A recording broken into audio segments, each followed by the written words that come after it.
Hello and good morning. Today is Deliveries Day, but this video is first about another topic because it's quite important. It's about Nvidia and AMD being ordered by the US government to stop selling some of their AI chips to China. So the question is, how does it relate to China technology in general, US-China relations, as well as for NIO in specific, of course. So I've just posted that one on LinkedIn, by the way.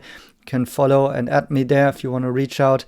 And basically what has been the news overnight is that the US has just put a license requirement on Nvidia A100 and some AMD GPU sales to China, and those kind of chips are frequently used for AI applications in server farms, so they are being used to process large data sets. And I saw this rumor already yesterday in floating around in China, and I commented that one on Twitter, like, well, if this is going to happen, that's going to be a strange signal from the US. I think, to be honest, it's kind of a lame move, but it tells us that, of course, it seems the US tries to, really capture their lead here in AI and chip technology and kind of prevent that China is overtaking them at some point in time.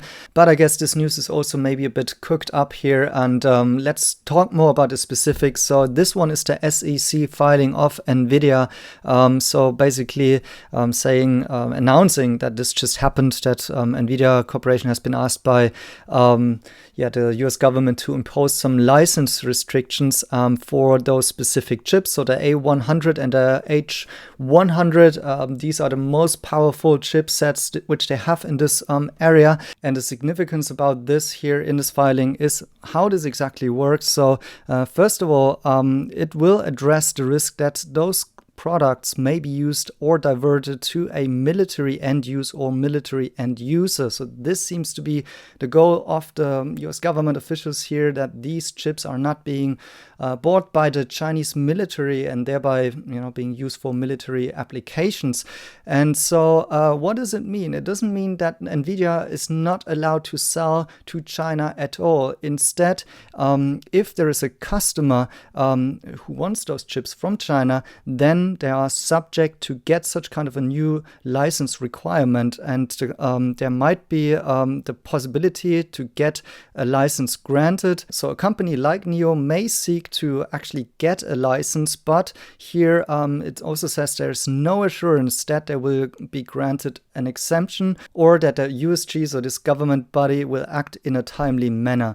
So, it seems like if NIO would like to buy such kind of chipsets in the future, they could go and apply for such a license, and then there will be a decision over it whether or not NIO may actually be a risky company using those chips for military use or being likely to divert them to the US military. If that's not the case, then the regulatory body may actually allow Nvidia to sell to NIO, and but here, of course, with the timely manner, there may also be some time restrictions on that. Maybe they delay such kind of thing. So it's getting more tricky, actually, of course, but it's not a full-blown ban, and I think a company like NIO would be likely deemed as a company where you can sell such kind of a chipset to. But of course, this is bad news for Nvidia, which has more than 26% of their market share in Greater China. So 400 million in potential sales to China are currently at risk. So it's quite interesting to see something that we were used from the Chinese government side, that they one day wake up and say, who can you be selling your product to? That's now happening in the case of the US here. So this is the risk now for Nvidia shareholders. It's certainly not good news for them, but for NIO instead, it may not have the biggest implications. So many people actually misinterpreting this here as that these are the chips that are going into the NIO cars, and they are not. So the NIO cars are fitted with Nvidia Drive Orin. These chips have likely no application in a military purpose, so it's very unlikely that they are part of this license scheme, also not in the future.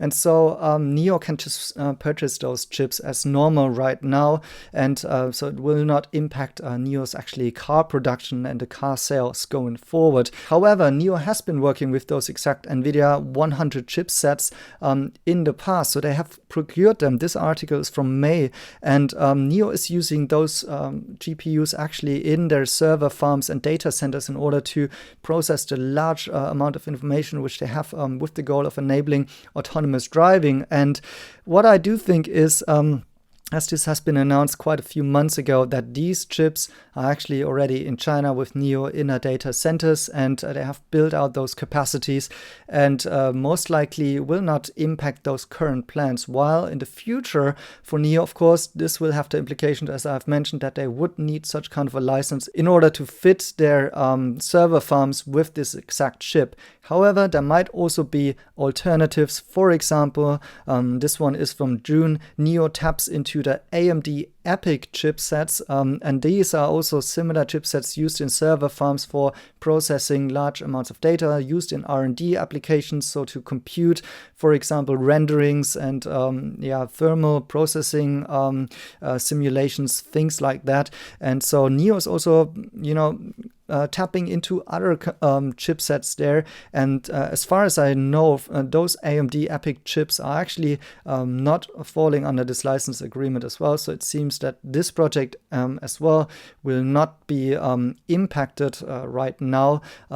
Could be in the future, of course.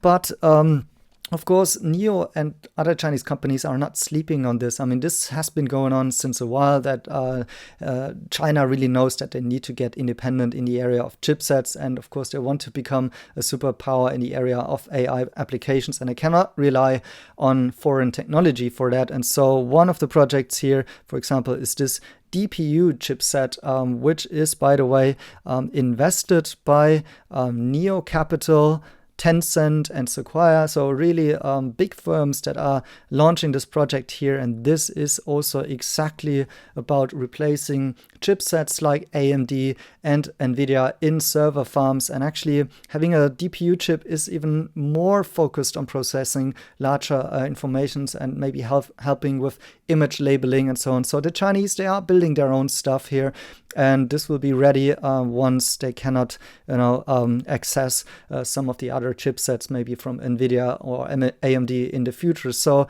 bottom line, I don't think this will directly impact NIO and their autonomous driving ambitions for now. Certainly it has a bit of another flavor around the US-China relations. As I said, I don't think it's the smartest move by the US. We've seen that, for example, after the Pelosi visit to Taiwan, China has halted a battery plant announcement in the US, instead later on announced a 100 gigawatt hour battery in Europe. So there might be some tit for tat answer by China, and to be honest, it's kind of childish and a messed up situation. But that's what politicians do right now. In the end, I don't think it will stop China to become self-sufficient and, being a leader in AI, maybe on a different technology set. But that's exactly what China has done in the past. They've built Tencent and Alibaba in the Chinternet, not relying on Google and Facebook. So this will be similar to that in the future as well. And so let me know in the comments what you think personally about it. Is there anything I've missed, anything that you're worried about? And then thank you guys for watching, and see you in the next one.